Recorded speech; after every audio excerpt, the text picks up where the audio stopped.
Hallelujah. Praise the lord. దేవునికి సమస్త మహిమ ఘనత భావం చెల్లును గాక. All glory to Jesus. దేవునికి వందనాలు. మరొకసారి విధంగా దేవుని సన్నిధిలో చేరి మనమందరం దేవుని కీర్తించి ఆరాధించి ఆయన మహింపరచడానికి ఇచ్చిన గొప్ప అవకాశం బట్టి దేవుని మహిమ చెల్లిస్తున్నాను. హల్లెలూయా. సో ఈరోజు గలతీయులకు రాసిన పత్రికలో నుంచి కొన్ని విషయాలు మనం నేర్చుకుంటే ప్రయత్నం చేస్తాం.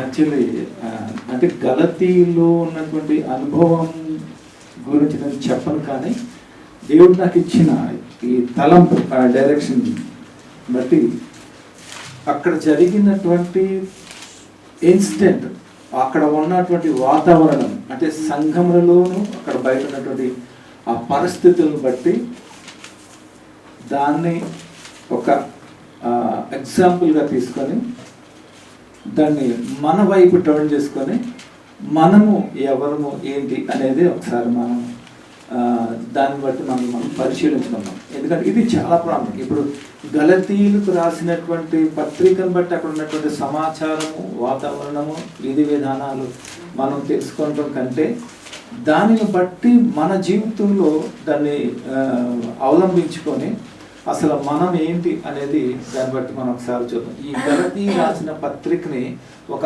అద్దం లాగా మనం ఒకసారి చూసుకుందాం. ఓకే, మన ఎదురుకుండా ఒక అర్థం అయితే ఎలా ఉంటుందో దాన్ని బట్టి మనం చూద్దాం. ఇప్పుడు అర్థం ముందు మనం ఎలా ఉంటే మనకి ఏదైతే వాస్తవం తెలియజేస్తుందో, జుట్టు బాగాలేదని, డ్రెస్ బాగాలేదని, లేకపోతే పౌడర్ సరిగ్గా రాసుకోలేదని, ఇలాంటివన్నీ చెప్తా ఉంటుంది కదా మనకి. సో ఈ వాక్యము అనే అర్థం కనుక మనకు ముందుంటే భౌతికమైనటువంటి అని తెలియచేయదు, కానీ అంతరంగములో ఉన్నటువంటి నిజస్వరూపాన్ని మనకి తెలియచేసేది ఈ యొక్క ఆ వాక్యం అనే బైబిల్ అనమాట. ఆమేన్, హల్లెలూయా. అందుకనే మనం జాగ్రత్తగా ఒకసారి మన శ్రద్ధ కలిగి మనం వినే ప్రయత్నం కనుక చేస్తే మనం గలతీయలో ఉన్నటువంటి పత్రికను బట్టి మనం చాలా వరకు మన జీవితాలు మనం సరి చేసుకునే విధంగా అవకాశం మనకు ఉంటుంది. ఆమేన్, హల్లెలూయా. దురదృష్టకరమైన పరిస్థితి ఏంటంటే క్రైస్తవ జీవితము ఈ రోజుల్లో లోకములు విలీనం అయిపోయినటువంటి పరిస్థితిలా ఉంది. ఎంతమంది తెలిసి వాస్తవం? క్రైస్తవులుగా ఉన్నారా? క్రైస్తవులకు సంఘంలా ఉందా? లేదు. ఎందుకో తెలుసా? అది లోకము అనేది చొచ్చుకుపోయింది, క్రైస్తవ్యంలోకి విలీనం అయిపోయింది. క్రైస్తత్వము ఎలా తయారైపోయిందంటే ఎంటర్టైన్మెంట్కి, అలాగే లోకంలో చాలా స్వీట్నెస్ ఉంటుంది, లోకంలో చాలా కమ్మదనం ఉంటుంది. కానీ క్రైస్తవ్యంలో ఏం చేస్తుందంటే బెటర్నెస్ ఉంటుంది అనమాట.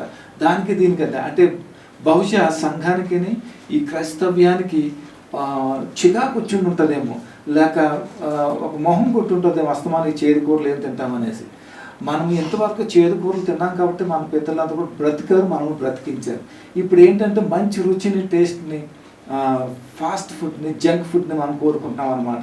అలాగ అయిపోయింది క్రైస్తవం. అందుకనే పనికిమాలినటువంటి పనులు, పనికిమాలినటువంటి మాటలు, చేష్టలన్నీ కూడా క్రైస్తవం అనేది జరిగిస్తూ ఉంది. ఇది వాస్తవం అయితే ఆమేనని చెప్పండి, లేదంటే లేదని చెప్పండి. నేను సేవకున్నా కాబట్టి నేను పరిశీలిస్తూ ఉంటాను, అది నా పని కాబట్టి. ఒకవేళ మీరు పరిశీలించకపోవచ్చు. కాబట్టి ఈ వాతావరణం బట్టి మనము దేవుడు మనకిచ్చిన ఈ అవకాశాన్ని, దేవుడు మనకిచ్చినటువంటి ఈ మాటని మనం తీసుకుని సద్వినియోగం చేసుకొని దేవుని వైపు మనం తిరుగుదాం. ఎంతమందికి ఇష్టం దేవుని వైపు తిరిగి దేవునికి అనుకూలంగా ఉండాలనే విషయం? ఎంతమందికి ఇష్టం? సరే, అందరం చేతులు ఎత్తుతాం. అది ఏంటంటే కామన్గా ఉంటుంది. మన హృదయంలో ఉన్నది ఏంటనేది దేవుడు తప్ప మరొకటి తెలియదు. ఆమేన్, హల్లెలూయా. అందరూ సిద్ధంగా ఉన్నారా? సరే, వాక్యంలోకి వెళ్ళి చిన్న ప్రార్థన చేసుకుందాం. దయచేసి కళ్ళు మూసుకుందాం. దయగల మా ప్రభువా, మా కనికరమ గల తండ్రి, ఎన్నిసార్లు మమ్మల్ని క్షమించినా మేము మెడవంచని తలవంచని తరములో మేము ఉన్నాం. నీ నుండి అనేకమైన మేము పొందుకున్నప్పటికీ, నిన్ను గూర్చి సత్యము మేము ఎరుగున వారమైనప్పటికీ మా యొక్క అహంకారము, గర్వమును బట్టి ప్రభా నీకు వ్యతిరేకమైనటువంటి నాయన ఈ లోకములో తిరిగి ప్రభావం చొచ్చుకునే పరిస్థితులు మనం దయగల తండ్రి, మమ్మల్ని, మా సంఘమును మరొకసారి క్షమించమని, ఒక అవకాశం ఇమ్మని, సరి చేసుకోవడానికి నా ప్రభా నీ దయను మాకు అనుగ్రహించమని సంగతిలో ప్రార్థిస్తున్నాను. వినుచున్న ప్రతి బిడ్డలు ఈ వాక్యము ద్వారా వారి జీవితాలు సరి చేసుకొని నీ ద్వారా నీ యొక్క మార్గంలో నడిచి ప్రభా నీకు మహిమకరంగా జీవించే కృపను మా అందరికి దయచేసి నడిపించమని, ఇక్కడ నీ పక్షంగా నిలబడిన నన్ను ఈ సమయాన్ని మమ్మల్ని చేతికి అప్పగించుకుంటూ మీరే మాట్లాడి మమ్మల్ని బలపరిచి నడిపించమని మా రక్షకుడైన యేసుక్రీస్తు నామములో ప్రార్థించి స్తుతించి అడిగి నడిపించినాం తండ్రి. ఆమేన్. హల్లెలూయా. అయితే గలతీయులకు రాసిన పత్రిక అపొస్తలుడైనటువంటి పౌలు గారుతో పాటుగా కొంతమంది సహోదరులు కలిసి ఈ గలతీలో ఉన్నటువంటి పరిస్థితుల్ని, స్థితిగతుల్ని వారు అనలైజ్ చేస్తూ వారు డిస్కస్ చేసుకున్న తర్వాత రాయబడినటువంటి ఈ పుస్తకమే గలతీయులకు రాసినటువంటి పుస్తకం లేక పత్రిక. ఒక ఉత్తరం రాస్తున్నాడు.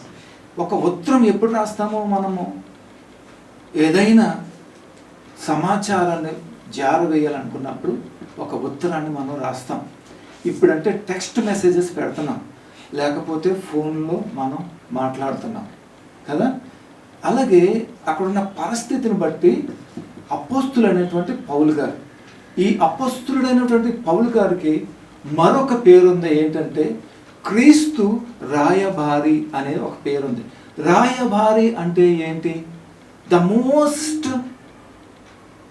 The responsibility the Christ Jesus, క్రీస్తుకి ఒక బాధ్యత కలిగినటువంటి, ఒక పరిపూర్ణమైనటువంటి మరి ఒక బాధ్యుడుగా ఈయన పౌలు గారు ఇక్కడ ఉన్నట్టు మనం చూస్తున్నాం. అందుకనే క్రీస్తు రాయబారి అనే ఆయనకు ఒక పేరు మనం చూస్తున్నాం. రాయబారి అంటే ద అంబాసిడర్ ఫర్ క్రైస్ట్ అని కూడా మనం చెప్పుకోవచ్చు. ఆమేన్. హల్లెలూయా. దేవుని స్తోత్రం కలుగును గాక. అయితే ఈ గలతీ అనే పట్టణము ఈనాటి కాలంలో మనం చూసినట్లయితే సిరియా పట్టణంలో ఒక భాగంలో ఉన్నటువంటి ఈ యొక్క పట్టణమే ఈ యొక్క గలతీ అనే పట్టణం అన్నమాట, ప్రాంతం. ఈనాటి గలతీ ఎక్కడుందంటే సిరియాలో ఉన్నటువంటి, సిరియా దేశంలో ఉన్నటువంటి ఒక ప్రదేశం అన్నమాట. అర్థమవుతుందా? సో ఈ ప్రదేశానికి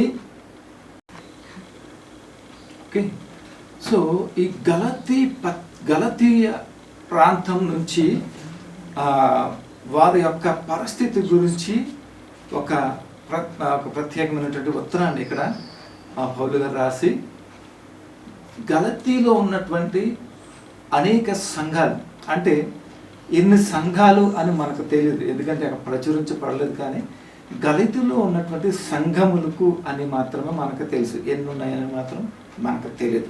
కాబట్టి గలతీలో ఉన్నటువంటి ప్రతి సంఘానికి ఈ యొక్క ఉత్తరం రాస్తూ ఉన్నాడు అనమాట. ఏం రాస్తున్నాడో ఒకసారి మనం చూద్దాం. గలతీలు రాసిన పత్రిక 1వ అధ్యాయం నుంచి మనం ఒకసారి కొన్ని ఈనాటి ఒక ఇంట్రొడక్షన్ లాగా, ఇది ఒక స్టార్టింగ్ కాబట్టి పౌలు గారి యొక్క ఇంట్రొడక్షన్ని మనం ఈ దినాన్ని మనం నేర్చుకోవటానికి, తెలుసుకోవటానికి, దాన్ని మనం అవలంబించుకునే ప్రయత్నం మనం చేద్దాం. ఓకేనా? నేను చదువుతూ ఉంటాను, జాగ్రత్తగా కాస్త మీరు విని అర్థం చేసుకున్నట్లయితే ఈ వాక్యం మనకి అర్థమవుతుంది. ఒకవేళ అర్థమైతే కనుక ఖచ్చితంగా దాంట్లో డౌట్ లేదు, పరిశుద్ధాత్మ దేవుడు ఆయన అన్యోన్య సహవాసం నడిపింపుని బట్టి మన జీవితాలు ఖచ్చితంగా సరి అవుతాయి. ఆమేన్. హల్లెలూయా. నమ్మినట్లయితే ఓకే చెప్తున్నా చూడండి.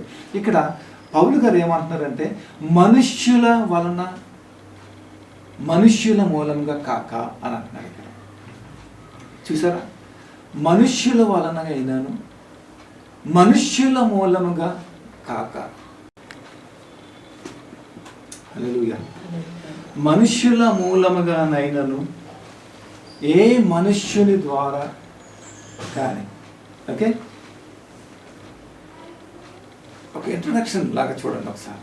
పౌలు గారు తనను తాను ఎలాగా ఆ సంఘానికి పత్రిక రాస్తూ తనను తాను ఎలాగా మరొకసారి, అంటే ఒక పలానా వ్యక్తిని నేను రాస్తున్నాను అనే విధంగా. అంటే ఈ ఇంట్రడక్షన్లో వాళ్ళకి చాలా ప్రాముఖ్యమైనటువంటి ఒక అంశం అనేది వాళ్ళకి తెలియపరుస్తున్నాడు అనమాట, తెలియచేస్తున్నాడు. వాళ్ళకు కూడా ఆ విషయం తెలుస్తుంది అన్నమాట.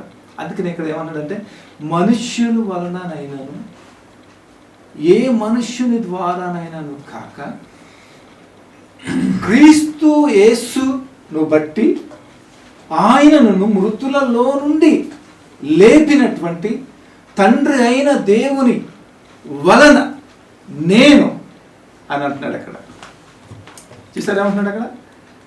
ఏ మనుష్యుని వలన కాక, ఏ మనుష్యుని ద్వారా కాక క్రీస్తు యేసు బట్టి క్రీస్తు యేసును మృతులలో నుండి లేపినటువంటి తండ్రి అయిన దేవుని వలన నేను అపోస్తలుడుగా నియమించబడ్డాను అని పౌలు గారు ఆ ఇంట్రడక్షన్ ఇస్తా ఉన్నాడు. హల్లెలూయా. అర్థమవుతుందండి ఇక్కడ? నేను మరి ఒకసారి నేను చెప్తున్నా చూడండి. పౌలు గారు ఉత్తరం రాస్తూ గలతీయులకి ఈ విధంగా మాట్లాడుతున్నాడు. నేను మనుష్యుల వలన కాక, మనుష్యుల మూలంగా కాకుండా, అంటే దీనికి అర్థం ఏంటంటే నేను యేసుక్రీస్తు ప్రభు యొక్క శిష్యుల ద్వారా కానీ, లేకపోతే ఏ ప్రవక్తల ద్వారా కానీ, లేకపోతే ఏ విధమైన దైవజనుల ద్వారా కానీ, లేక ఏ రక్షింపబడిన వ్యక్తుల ద్వారా కాకుండా, ఏ మనుష్యుని వలన నేను కాకుండా క్రీస్తును నామమును బట్టి క్రీస్తును మృతులలో నుండి లేపినటువంటి తండ్రి అయిన దేవుని వలన మాత్రమే నేను అపోస్తలుడుగా నియమింపబడ్డాను అని అంటున్నాడు. దేవుని స్తోత్రం కలుగుతాడు. ఎంత విచిత్రంగా ఉంటుందో దీన్ని అర్థం చేసుకుంటే మనకి అర్థమవుతూ ఉంటుంది.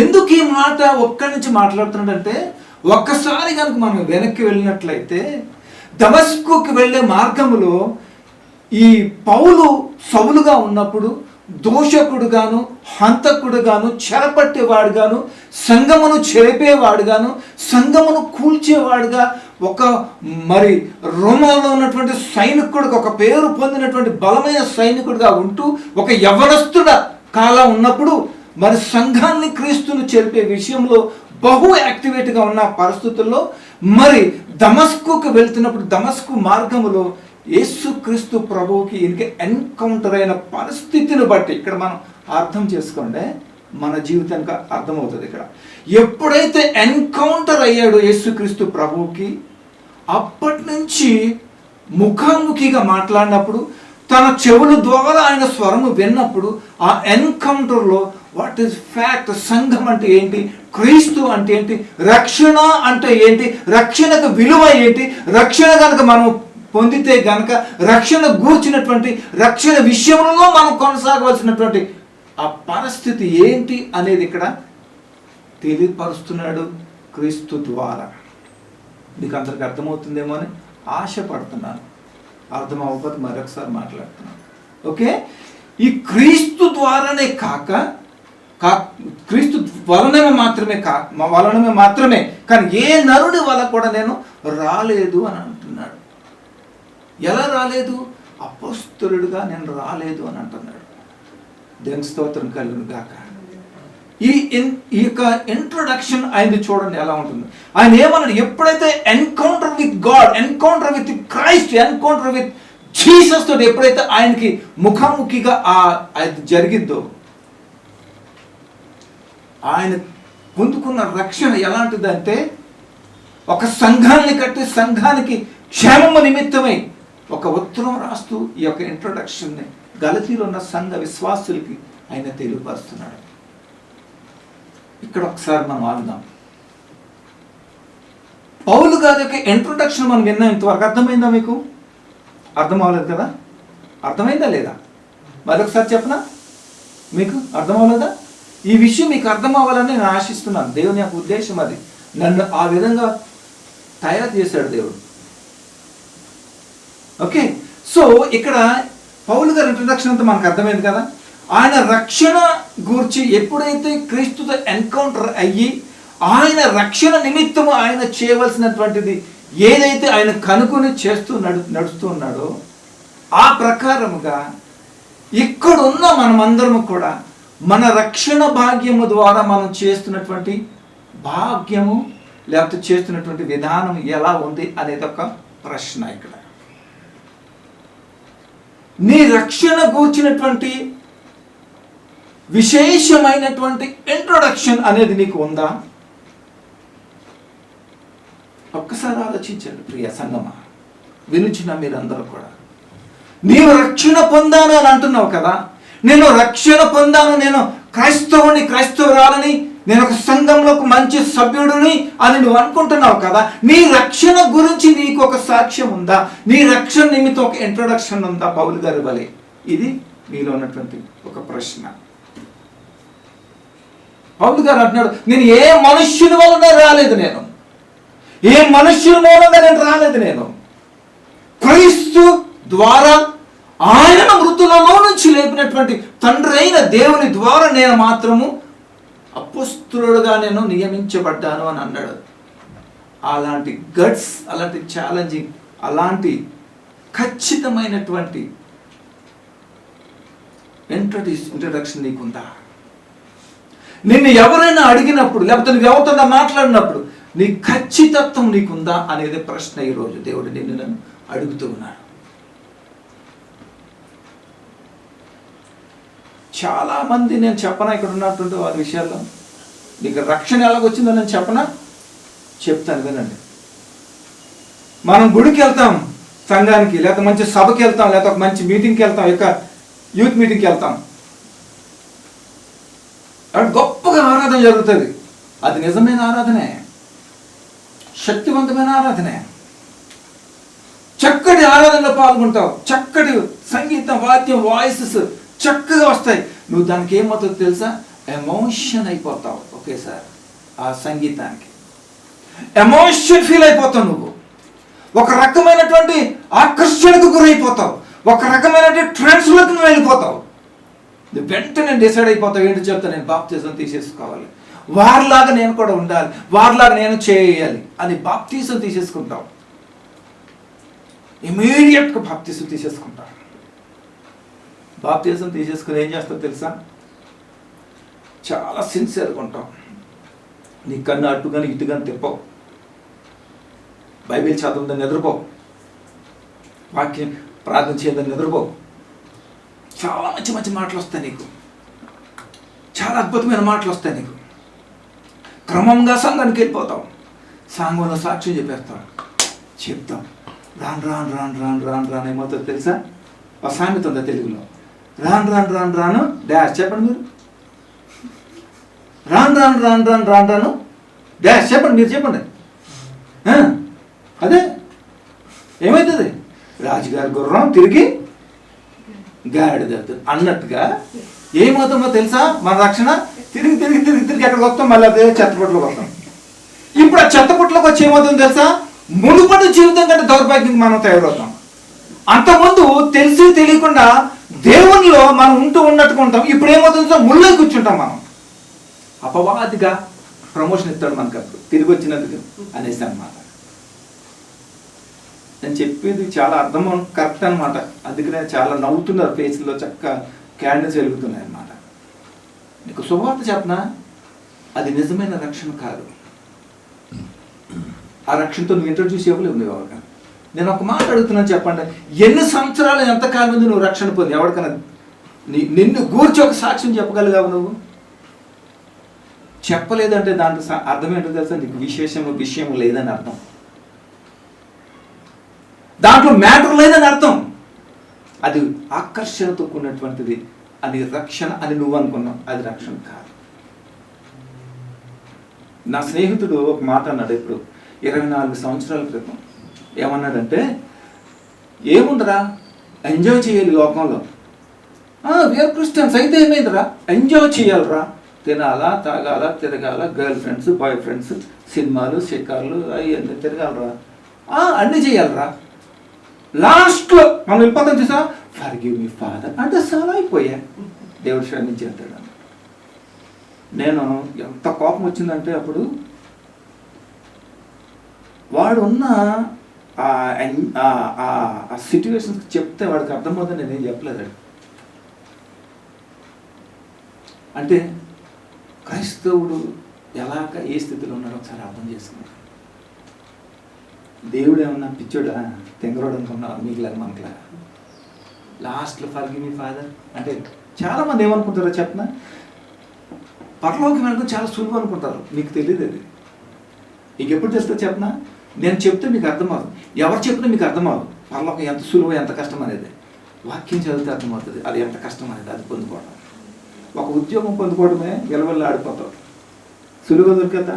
నేను బటన్ మీద వచ్చేస్తుంది ఉద్యోగం చెప్పండి సార్. గవర్నమెంట్ జాబ్ ఉందనుకో ఇలా ఏమంటే వచ్చేస్తుందా?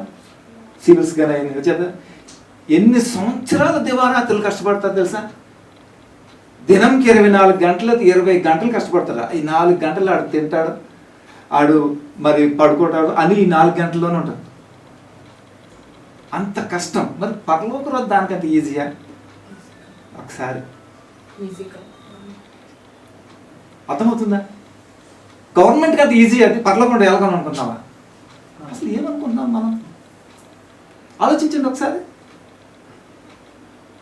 అంత సులువు అనుకున్నాం మనం. పరలోకం అంటే చాలా కష్టం, చాలా కష్టం. నేనే మార్గము సత్యము జీవం అన్నాడు. దాన్ని అవలంబించామంటే మహా కష్టం. అది ఆలోచించండి ఒకసారి. అంత సులువు కాదు పరలోకం రాజ్యం వెళ్ళాలంటే. నువ్వు నువ్వు అనుకునేటువంటి ట్రాన్స్లో ఉన్నటువంటి నీ యొక్క మరి భ్రమలో ఉన్నటువంటి ఆ రక్షణ గురించి నువ్వు మోసపోతున్నావు. అందుకనే నీ పరిస్థితి అలాగే ఉంటుంది, నీ స్థితి అలాగే ఉండిపోతుంది. సరైన సాక్ష్యం లేదు, సరైన దృఢత్వం నీకు ఉండదు. ఎందుకంటే వాస్తవం అనేది నీకు ఉండదు. కాబట్టి చాలామంది బాప్తిసం ఎందుకు తీసుకున్నా తెలుసా? దేవుడు నమ్ముకుని నా కార్యాలు జరిగితే, దేవుడు నమ్ముకుని నా కోరికలు జరుగుతాయి. ఆయన గొంతమ్మ లేకపోతే ఇంకొకటి కాదు, ఆయన సృష్టికర్త. దేవుని స్తోత్రం కలిగిన కాక. రోషం కలిగిన దేవుడు నా దేవుడు. మనం సేవించే దేవుడు రోషం కలిగిన దేవుడు, సృష్టికర్త. ఆయన ఈ ప్రపంచాన్ని నీ కోసం నా కోసం సృష్టించేటట్టు నమ్ముతావా? భూమి ఆకాశంలో దాంట్లో ఉన్నటువంటి సమస్తను నీ కోసం నా కోసం కలిగి చేసేటట్టు నువ్వు నమ్ముతావా? నమ్మలేవు. ఎందుకంటే దాని గురించి నీకు ఐడియా ఉండదు. కాబట్టి ఈ భూమి మీద అత్యంత విలువైంది ఏంటో తెలుసా? చెప్పండి ఏంటది? ఎక్కడున్నాయి? ఎక్కడున్నాయి సార్? ఆయన చేతులతో చేసుకున్నటువంటి కొండ, మట్టి పాత్రలు మనమే. మనలో ఉన్నటువంటి ఆత్మకి మించినటువంటి విలువ అయినది ఏది ఎక్కడ కూడా ఏం లేదు. ఈ ఆత్మ గురించి కదా బంగారాన్ని, వజ్రాలని, వెండిని సమస్తాన్ని చేసింది. బంగారం గురించి ఆత్మను చేశాడా? ఆత్మ గురించి బంగారం చేశాడా? ఆలోచించండి ఒకసారి. అంత విలువైనటువంటి వారం మనం అందరం. మనం పాట పాడుతుంటాం, విలువలేని పాత్రనయ్యా కొనివారు ఎవరు లేరు నన్ను. కుమ్మరి ఓ కుమ్మరి అని పాట పాడతాం మనం. వచ్చేలేదు అందరికి, వచ్చి కదా అందరికి. చాలా పాత పాట చూసారా? అంతటి గొప్ప దేవుడు మన దేవుడు. కోరికల నిమిత్తం, అవసరాల నిమిత్తం బాప్తిజాలు తీసుకుంటూ ఉంటారు. కానీ ఏమవుతుందో తెలుసా? వారి జీవితంలో ఒక సాక్ష్యం అనేది ఉండదు. ఇక్కడ మీకు అర్థం అవటానికి ఒక విషయం నేను చెప్తాను. మీకు అర్థం అవటానికి అంతకుమించి ఇంకేం కాదు. ప్యాట్రిషియా క్యారలిన్ ఉన్నారు. వారు పుట్టిన తర్వాత నేనేం చేశానో తెలుసా? దేవునికి ఒక కానుకగా వేశాను వారిని. ప్రభా, నాకు ఇచ్చిన శ్రేష్టమైన గర్భఫలాన్ని బట్టి మీకు వందనాలు. ఇదిగో నేను నీ యొక్క సన్నిధిలో నేను కానుక వేస్తున్నాను ప్రభా. ఆనాడు నేను కానుక వేశాను. కానుక వేసి నేను వదిలేలా. చాలామంది అదే ప్లాన్ చేస్తాం, కానుకేసి వదిలేస్తామన్నమాట. కానుకేసి నేను ఏం చేశానో తెలుసా? నీ కోసం నేను పెంచుతాను ప్రభా. తగిన జ్ఞానము నాకును, నా భార్యకి, తన బిడ్డలకు తల్లికి నాకు నీకు తగిన జ్ఞానం ఈ ప్రభా అని అడిగింది. అప్పుడు ఆ డివైన్ నాలెడ్జ్ మాకు ఇచ్చాడు దేవుడు. అప్పుడు వారిని పెంచుతూ ఉన్నప్పుడు దేవునికి మరి అనుకూలంగా, దేవునికి ముఖాముఖిగా మాట్లాడే అనుభవంలోకి వారు వచ్చారు. ఎందుకు వారు ఏ వయసులో తెలుసు? అప్పటికి ప్యాట్రిషియా వచ్చి 5th క్లాస్, క్యారలిన్ వచ్చి 3rd క్లాస్. ఆలోచించింది వాళ్ళ వయసులు ఎలా ఉంటుంది, ఎలాంటి విధానాలు ఉంటాయి. ఆ వయసులో వారు వచ్చిన మేము బాప్టిజం తీసుకుంటామని అన్నారు. నేను అన్నాను వద్దు అన్నాను. లేదు డాడీ వినో అన్నాను. నాకు తెలుసు వారు దేవుని స్వరము వినేవారుగా ఉన్నారు, దేవుని జవాబు పొందుకునేవారుగా ఉన్నారు, దేవునితో నడిచేవారుగా వారు ఉన్నారు అని నాకు అంతా తెలుసు. అప్పుడు బాప్టిజం తీసుకునే ముందు వారిని దగ్గర ఒక గంట సేపు ఇంటర్వ్యూ చేశాను. ఇద్దరిని కూర్చోబెట్టి నేను రికార్డ్ కూడా చేశాను అనమాట. నా దగ్గర ఉంది. చేసినప్పుడు వారు చెప్పిన కూడా వాస్తవం. అప్పుడు నేనేమన్నానంటే వారికి ఏమన్నా చేస్తానంటే, ఏది కావాలన్నా సరే, నీకు పెన్సిల్ కావాలన్నా, ఎరేజర్ కావాలన్నా దేవుని దగ్గర అడగటం అనేది నేర్పించడం జరిగింది వారి దగ్గర. ఆ విధంగా బాప్టిజం కోసం వారు అడిగినప్పుడు, దేవుడు అనుమతి ఇచ్చినప్పుడు బిడ్డలు ఇద్దరు కూడా around 5th class and 3rd class వయసులో బాప్టిజం తీసుకున్నారు ఇద్దరు కూడా. ఎప్పుడైతే వారు బాప్టిజం తీసుకున్నారో చాలామంది అన్నారు, ఆ టైంలో ఇవ్వటం మంచిది కాదు, ఇవ్వకూడదు, తప్పు అది అన్నారు. నాకు తెలియదు అవన్నీ, దేవుని స్తోత్రం కలిగాక నాకు అన్నీ తెలియదు. కానీ అరౌండ్ 12-13 ఇయర్స్ నుంచి నా బిడ్డలు వాడుకోవడం మొదలెట్టాడు దేవుడు. మరి నాకు తెలియదు అసలు. అంటే చిన్న వయసులో బాప్తిజం ఇవ్వాలో లేదు నాకు తెలియదు, కానీ ఇచ్చిన తర్వాత ఏమైందంటే బిడ్డలు వాడుకోవడం మొదలెట్టాడు. బాప్తిజం తీసుకున్న తర్వాత ఏం చేశానో తెలుసా, నేను వారిని వాక్యములో నాటి, వాక్యంలో కట్టబడి వాక్యం మీద నడిచేవారుగా నేను చేశాను. అది నేను చేసిన పని. అది బాలుడు నడవలసిన మార్గం వాడికి తెలియచేయండి. అప్పుడు పెద్ద అయిన తర్వాత వాటి నుంచి తొలగిపోవడం కష్టం. ఇక తొలగిపోయినా దేవుడు లేకుంటాడు. దేవుని స్తోత్రం కలిగాక. సార్ ఈ మాట నేను ఎందుకు చెప్తాను, ఇప్పుడు చూడండి, అరౌండ్ 17 or 18-19 ఇయర్స్ వచ్చేసరికి ఒక బెస్ట్ ప్రీచర్స్గా దేవుని వారికి ఉన్నటువంటి వయసుకి మించినటువంటి జ్ఞానాన్ని బట్టి దేవుని ఆయన సర్వ్ చేస్తున్నారు. హీలింగ్ చేస్తారు, డెలివరెన్స్ చేస్తారు, ప్రాఫెసెస్ ఇస్తారు. ఎలా వచ్చినాయి అన్నీ కూడా? నేను ఎందుకు ఈ మాట మీ ముందు ఉంచుతున్నానంటే, మనం బాప్తిజం తీసుకోవాలి అని అంటే ఏం చేయాలో తెలుసా? ద రియాలిటీ అనేది కావాలి మనకి. నిజమైన పశ్చాత్తాపముతోనే మన మారు మనసు అన్నది వస్తుంది. నేను చెప్పబడినంత కూడా ఏంటో తెలుసా? మారు మనస్సు లేనటువంటి, ఆకర్షణకు గురైనటువంటి, ఆశతో కూడినటువంటి రక్షణ అనే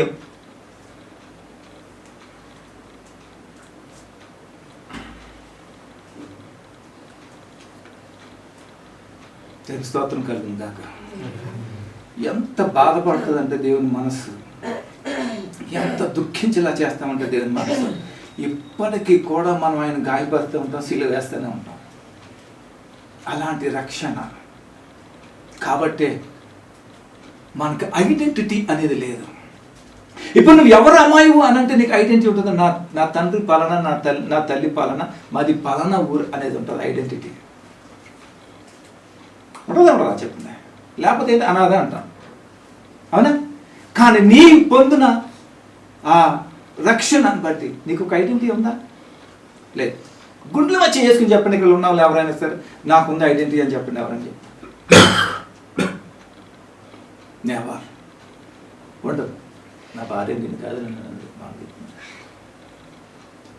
మెయిన్ హల్లెలూయా. అర్థమవుతుందా మీకు? ఏమన్నా నేర్చుకుంటున్నారా మీరు? అర్థమవుతుందా లేదా? ఇప్పుడు రక్షణ ఎవరి ద్వారా వచ్చిందని అంటున్నాడు పౌలు. నేను ఎవరి ద్వారా అపోస్తులుగా అయ్యానని అంటున్నాడు పౌలు. క్రీస్తు నామమును బట్టి ఆయనను మృతులో నుంచి లేపినటువంటి తండ్రి అయిన దేవుని వలన మాత్రమే నేను అపోస్తులుగా నేను నియమించబడ్డాను అంటున్నాడు. అపోస్తులుగా నేను నియమించబడ్డాను అంటున్నాడు. అదే ప్రశ్న నేను అడిగితే ఎవరైనా అన్యులు కానీ, దేవుని ఎరగినటువంటి వారు కానీ, దేవుని ఎరగాలి అనే ఆశతో ఉన్నవారిని అడిగితే, బ్రదర్ సిస్టర్ మీరు ఎలాగ రక్షణ పొందాం అని అడిగితే నేనేం చెప్తా?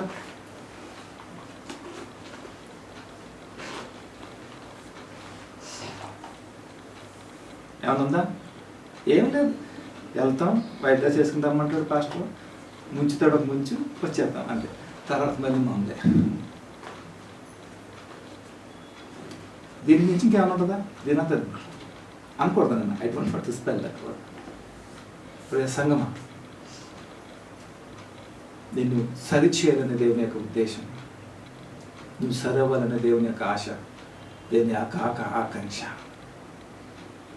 ప్రైజ్ ది లార్డ్, హల్లెలూయా. అర్థమవుతుందా మీకు? నేను మరొకసారి రిపీట్ చేస్తున్నాను. ఎప్పుడైతే నువ్వు రక్షణ అనేది ఎలా ఉంటుందో తెలుసా? నిన్ను నీవు ఐడెంటిటీ చేసుకొని, నేను భయంకరమైనటువంటి పాపిని, నా నిమిత్తం యేసుక్రీస్తు ప్రభు ఆయన బలి అయ్యి ప్రాణం పెట్టి నన్ను విమోచన కలిగజేసి నా కోసం ఇంతగా శ్రమపడిన నా తండ్రి నిమిత్తము నేను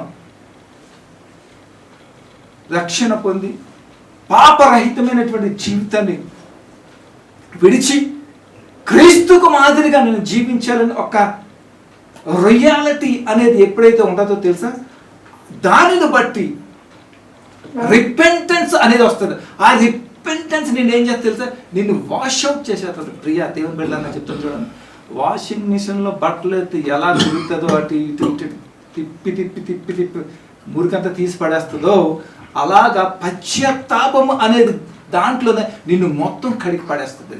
కడిగి పడేసిన తర్వాత అప్పుడు తీసుకొస్తుంది పరిశుద్ధాత్మ దగ్గరికి. అప్పుడు ఆ రిపెంటెన్స్లో నీ మనస్సు అనేది మారుతుంది, నీ హృదయం అనేది మారుతుంది, నీ స్వభావము అనేది మారుతుంది.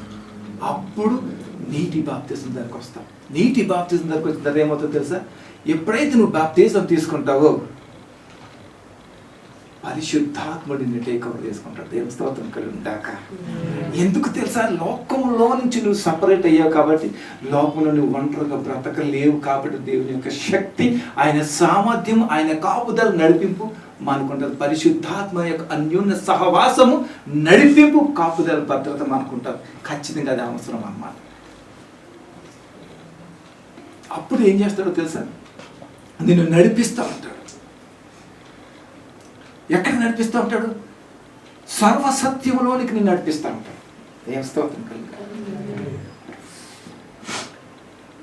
అప్పుడు క్రీస్తు రాయబారిగా నేను చేస్తుంటాడు. నిజమైనటువంటి ఇలాంటి రక్షణ పొందిన వాడు ఏమవుతాడో తెలుసా, నాకు అది కావాలి ప్రభా, నాకు ఇది కావాలి ప్రభా, నాకు ఇది చేయి ప్రభా, నాకు అది చేయి ప్రభా, నన్ను అక్కడికి తీసుకెళ్ళి ప్రభా, నన్ను ఇక్కడికి, ఇలాంటి ఏమీ అడగడు. Father what can I do for you, what can I do for you lord. ప్రభా నీకోసం నేను ఏం చేయాలి నాయన, నీకోసం నేను ఎలా ఉండాలి, నీకోసం నేను ఏం చేయను ప్రభా. ఇది అడుగుతాడు రక్షణ పొందినవాడు. ఇవన్నీ అడగటం తప్పు అని నేను అనట్లేదు, అవన్నీ కావాలి, మనం మనుగడ సాగించాలి, అన్నీ కావాలి. కానీ నేను ఏం చెప్తున్నానంటే, నువ్వు ఎప్పుడైతే ఆయన నీతిని బట్టి, రాజ్యాన్ని బట్టి, ఆయన చిత్తంను బట్టి నువ్వు ఎప్పుడైతే వెతుకుతూ ఉంటావో, నీకు కావలసినవన్నీ కూడా నీకు అప్పు లేకుండా, నేను చెప్తున్నా యేసునామములో అప్పు లేకుండా, ఏ అప్పు నీ మీద లేకుండా, ఏ భారము నీ మీద లేకుండా, ఎటువంటి నీకు వాటి వల్ల స్ట్రెస్ నువ్వు ఫీల్ అవ్వకుండా ఉచితముగా బహుమతిగా దేవుడు నీకు ఇస్తాడు. దేవుని స్తోత్రం కలుగా. అలాంటి ఎంతమంది దైవజనులు మీరు చూడట్లేదు, ఎంతమంది లేరు. చెప్పమంటారా అనేక వారు ఎవరో తెలుసా, ప్రభువా నాకు ఇది అది అని అడిగేవారు కాదు, ఆయన నీతిని రాజ్యాన్ని వెతికిన వారు. కాబట్టి నీకు ఏం కావాలో ముందుగా నీకంటే నాకు ముందుగా బాగా తెలుసు, లేదా నేను నీకు ఇస్తానన్నాడు అన్నదా లేదా దేవుడు. దేవుని స్తోత్రం కలుగుగాక. అది నిజంగా రక్షణ పొందినట్లయితే. హల్లెలూయా. పౌలు గారి జీవితంలో ఏమైపోయిందో తెలుసా, ఎప్పుడైతే ఆయన రక్షణ పొందాడో ఆయన రాయబారిగా మారిపోయాడు. ఎలా రాయబారిగా మారిపోయాడు తెలుసా, ప్రభువా నీకు ఏం కావాలో, నీకు ఏం చెయ్యాలి, నీకు ఇష్టడుగా నేను ఎలా ఉండాలి, నీ ఉద్దేశం ఏంటి అని ఆయన చిత్తానికి మారిపోయాడు ఆయన. హల్లెలూయా. రక్షణ పొందిన వాడు ఎప్పుడు ఎలా ఉంటాడు తెలుసా, ఆయన చిత్తానికి, ఆయన ఉద్దేశానికి మారిపోతాడు. ఆయన నిజంగా రక్షణ ఏం చేస్తాడో తెలుసా, శ్రమలో, శోధనలో ఏం చేస్తాడో చెప్పనా, ఏం మాట్లాడతాడో ఆయనకే తెలియదు. సణుగుడు, గొణుగుడు, ఒక్క బాధ కాదు. దయచేసి చెప్తున్నాడు, నిజమైన సాల్వేషన్ అయితే కాదు. నిజమైన సాల్వేషన్ ఎవరు చెప్పనా, షడ్రక్, మేషక్, అబేద్నెగో, డానియల్, వీళ్ళ నిజమైనటువంటి వాళ్ళ ఎగ్జాంపుల్గా చెప్పాలంటే. హల్లెలూయా. భార్య తప్ప మొత్తం పోయినాయి. దేవుని మహిమ కలుగును గాక అన్నాడంటే, ఇచ్చినప్పుడైనా దేవుని స్తుతించేది ఆయన ఇష్టం, ఆయన ఇస్తాడు తీసుకుంటాడు, ఆయన ఇష్టం. లేనప్పుడు కూడా ఆయన దూషించాలా, అది నీతి. మన బైబిల్ నీతి చెప్తుంది. మన బైబిల్ చదవకే ఇలాంటి సమస్యలన్నీ వస్తాయి మనకి. నిన్న సాయంకాలం ఒక మాట, నేను బైబిల్ చదువుకున్నా, అరౌండ్ 8 అయిందన్నమాట. ఒక ఫోన్ కాల్ వచ్చింది నాకు. అప్పుడు డాక్టర్ ఫోన్ చేశారు నాకు. నా చిన్న బిడ్డకి ఎప్పుడైతే వీళ్ళు బాప్తిజం తీసుకున్న తర్వాత భయంకరమైనటువంటి శ్రమలు, భయంకరమైనటువంటి శోధనలు వచ్చినాయి, తట్టుకోలేనటువంటి పరిస్థితులు వచ్చినాయి. We have that knowledge, that's why we are adjusting in every circumstances, in every situations. దేవుని స్తోత్రం కలిగినాక ఆ సామర్థ్యత ఇచ్చినందుకు దేవునికి నేను వందనస్తున్నా ఉన్నాను. నా జీవితాంతం ఆయనకి కృతజ్ఞతాస్తుతులు చెల్లించే పరిస్థితులు నేను ఉన్నాను. లాస్ట్ డిసెంబర్లో బాగా క్రిటికల్ అయిపోయింది పరిస్థితి. హాస్పిటల్ తీసుకెళ్దామంటే మా దగ్గర డబ్బులు లేవు. అప్పుడు ఒక నా తోటి సేవకులు కొంత అమౌంట్ నాకు ఇచ్చారు. అది తీసుకునేలా, అది ఎంత మాత్రం సరిపోతుంది. ఆ హాస్పిటల్ ఏమో సూపర్ మల్టీ స్పెషాలిటీ హాస్పిటల్, చాలా ఇదన్నమాట. అడుగు పెట్టాలంటేనే భయం అవుతుంది దాంట్లో అన్నమాట.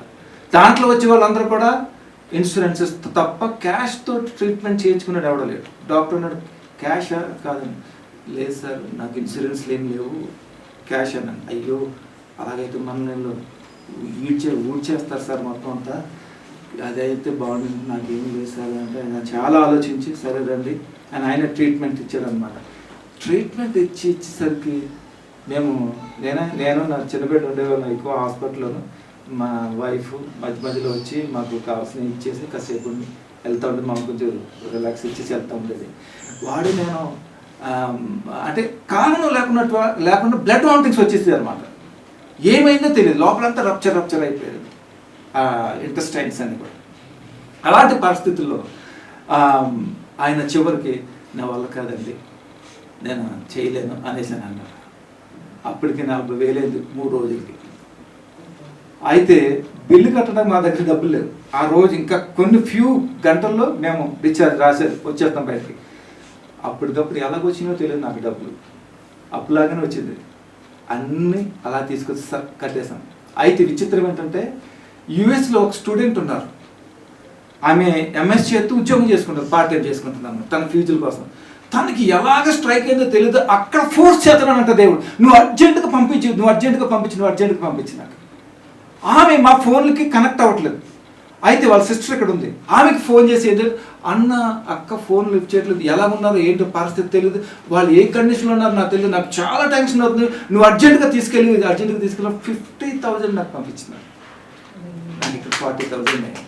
చూసారా, కష్టంలో శ్రమలో నీకు ఎలా ఉంటుందో ఎంజాయ్ చేసాం మేమందరం కూడా. దేవుని స్తోత్రం కలిగిందిగా. హల్లెలూయా. నాకు ఖర్చు అయింది 40,000, దేవుడు నాకు బోనస్ కూడా 10,000 ఇచ్చారు. ప్లస్ మైనస్ చెప్పండి నాకు. ఇది ఎక్కడి నుంచి వస్తుంది తెలుసా? నిజమైన రక్షణలోంచి వస్తుంది. ఇదంతా మీరు ముగ్గురు వేసారు, వేసే ప్రభు డోంట్ వరీ అన్నాను. చేతి మీద వెంట్రుకు వాసన కూడా వాళ్ళకి రాలేదు. వారి శ్రమ శిక్ష ఏం చేసిందో తెలుసా? నెబుకద్నెజరునే మార్చేసింది. అలా ఉంటుంది నిజమైనటువంటి రక్షణ. ఇప్పుడు చెప్పండి, మీకు ఎంతమందికి నిజమైన రక్షణలో వచ్చి కూర్చున్నారు ఒకసారి చూడండి, ఆలోచించండి ఒకసారి. నిజమైన రక్షణ నాకు ఉందా లేదా అని ఒకసారి ఆలోచించండి. మీరు ఒకసారి ఆలోచిస్తే చచ్చిపోతారు. నేను చెప్తున్నాను ఒక మాట, ఎందుకు నాకు ఈ బతుకు అని అనిపిస్తుంది, మీ మీద మీకే అసహ్యం వేస్తుంది అనమాట. ఎందుకు ఈ దరిద్ర బ్రతుకు నేను బతుకుతున్నాను అనేది వస్తుంది అన్నమాట. ఒకసారి ఆలోచిస్తే మంచిది, కానీ మీరు ఆలోచిస్తారో లేదో అనేది నాకు తెలియదు. కానీ ఆలోచించమని దేవుని బట్టి మిమ్మల్ని బ్రతుకుమారుతున్నాను. ఎందుకంటే మీ స్థితి బ్రతుకు మారుతుంది కాబట్టి ఎంతకాలం బ్రతుకుతాం అలాంటి మొండి వైఖరితో. జాగ్రత్త. ద రియాలిటీ అనేది క్రైస్తవులు ఉండాలి. ఏ మనుష్యుల ద్వారా కానీ మనుష్యుల మూలంగా కాక క్రీస్తు యేసును బట్టి ఆయనను మృతులో నుండి లేపినటువంటి తండ్రి అయిన దేవుని నామమును బట్టి నేను అపోస్తులుడుగా నియమించబడ్డాను అనేసి అన్నారు. అంటే ఇప్పుడు మనం ఎవరు నియమించబడతారు రక్షణ రావాలంటే? నీలో ఖచ్చితత్వము, ఒక పశ్చాత్తాపము ఎప్పుడైతే వస్తుందో అప్పుడు మాత్రమే వస్తుంది. ఆమేన్, హల్లెలూయా. అయితే ఇక తర్వాత చూడండి, అయితే నాతో కూడానున్న సహోదరులందరూ గలతీలోనున్న సంఘములకు శుభమని చెప్పారు ఆయనది. ఇక్కడ ఏమన్నాడంటే, నాతో నేనే కాకుండా నాతో పాటు కొంతమంది సహోదరులు ఉన్నారు, మేమందరము కలిసి మీకు ఒక ఉత్తరం నేను రాస్తున్నానని ఆ సంఘాలకి అడ్రస్ చేస్తూ అది రాస్తూ ఉన్నాను. తండ్రి అయిన దేవుని నుండి మన ప్రభువైన యేసుక్రీస్తు నుండి మీకు కృపయు ఓకే. సో ఇక్కడ చూడండి, తండ్రి అయిన దేవుని నుండి మన ప్రభువైన యేసుక్రీస్తు నుండి మీకు కృపయు సమాధానమును కలుగును గాక. మన తండ్రి అయిన దేవుని చిత్త ప్రకారము క్రీస్తు మనలను ప్రస్తుతపు దుష్ట కాలములో నుండి విమోచింపవలెనని మన పాపముల నిమిత్తము తన్ను తాను అప్పగించుకొనెను. స్తోత్రం కలుగును గాక. ఇక్కడ చూసారా ఏమంటున్నాడు? ఇక్కడ ప్రస్తుతపు దుష్ట కాలములో నుండి మనల్ని విడిపించటానికి యేసుక్రీస్తు ప్రభు తన్ను తాను అప్పగించుకున్నాడు. హల్లెలూయా.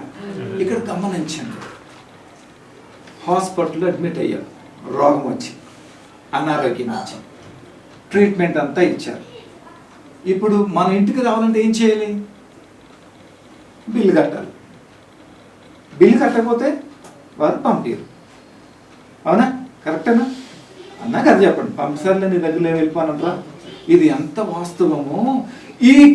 ఈ లోకంలో ఉన్నటువంటి దుష్టత్వంలో నుంచి నన్ను విడిపించటానికి తన్ను తాను తగ్గించుకొని, తన్ను తాను ఉపేక్షించుకొని, తన్ను తాను మనల్ని విమోచనకై తను ఏం చేశాడు? అప్పగించుకుంటేనే కానీ నన్ను ఈ లోకం నుంచి మనల్ని విడిపించటానికి అవకాశం లేకుండా పోయింది. దేవునికి స్తోత్రం కలుగును కాక. అంటే ఆ పెయిడ్ అనేది ఎంత భారమైనదో, ఎంత కష్టమైనదో, ఎంత విలువైనదో ఒకసారి మనం అర్థం చేసుకోవాలి.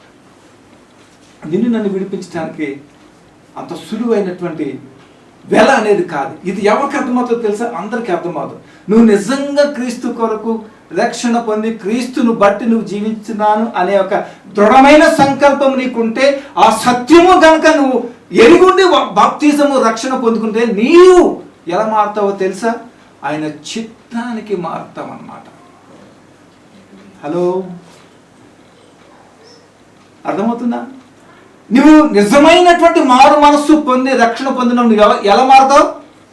ఆయన చిత్తము చేయటానికి మారుతావు తప్ప ఈ లోకంలో ఉన్నటువంటి ఆశించటానికి ఎన్నడూ ఎప్పుడు ఇష్టపడను. నేను ఎప్పుడేం అడగన్నాను, ఏమీ అడగన్నాను. నేనేం చేయను ప్రభా, నేను ఎలా చేయను, నీకోసం నేను సరిగ్గా చేయలేకపోతున్నాను, నీకోసం ఇదే నా బాధ. ఆయన రాజ్యాన్ని వెతుకుతాడు. హల్లెలూయా. దేవునికి స్తోత్రం కలుగును గాక. నేను ఈ మాట చెప్పినాను, క్లోజ్ చేస్తాను. చూడండి ఇక్కడ ఏమన్నాడు? మన తండ్రి అయిన దేవుని చిత్త ప్రకారము. చూసారా? ఎవరంటున్నారు? యేసుక్రీస్తు ప్రభు ఏమన్నాడు? నా తండ్రి అయిన నన్ను పంపిన వాని చిత్త ప్రకారం నేను జరిగించడానికి, ఈ మనుష్యులను పాపములో నుంచి విమోచించడానికి నాకు నేనే తను తానుగా నేను ఎక్కడ అప్పగించుకున్నాడు? ఆయన సిలువకు, మరణానికి అప్పగించుకున్నాడు ఆయన. అప్పుడు మరణానికి అప్పగించుకుంటేనే కానీ మనకు దిక్కులేదు విమోచనకి. ఎంతమంది నమ్ముతారు ఈ విషయాన్ని? స్తోత్రం చెప్తాం. చూసారా ఏమంటాడు పౌలు గారు ఇక్కడ?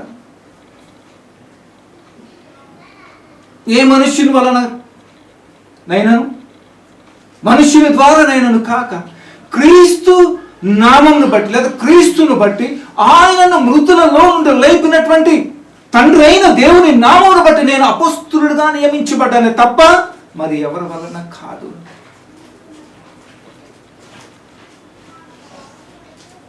ఆయన పరిచయం గలతీలో ఉన్నటువంటి సంఘానికి, నీ పరిచయం ఎలాంటి పరిచయం? పరిచయం ఉందా?